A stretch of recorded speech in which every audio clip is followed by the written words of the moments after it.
yoolu sax ndax noonu la ko yonent bi sama waxam ci benn saxaabi yu bu ñu wax Saad ibn Abi Waqaas dafa wéradi yonent bi dem seeti ko ànd ak ñenn ci saxaaba yi mun yonent bi man de damaa doon ko bari alal te maa ngi nii tawat te wóoru mba xam damay faatum déet mu bëggoon alal ji ma xaaj ko ñaari xaaj genn wàll gi ma salxe ko li ci des ma bàyyil ko fi njaboot gi yonent bi loolu ëpp na xalaat mu ne ko kon teemu koo xaaj ñetti xaaj boobu bàyyi leen fi ñaari te sarxe benn xaaj bi yonent bi ne ko loolu dafa bari ba tey ni ko xanaa xamoon nga bàyyi sa njaboot ñu am luñ jàpp moo gën nga di leen bàyyi ñuy war di yalwaat nit ñi di sonle ni ko xanaa xamoon ni lépp loo yëkkati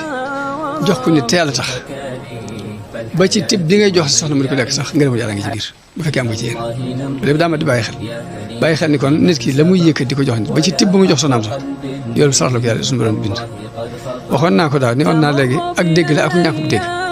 waaye ba ci yenn borom xam-xam yi am na ku ñu wax Ibn Taymiya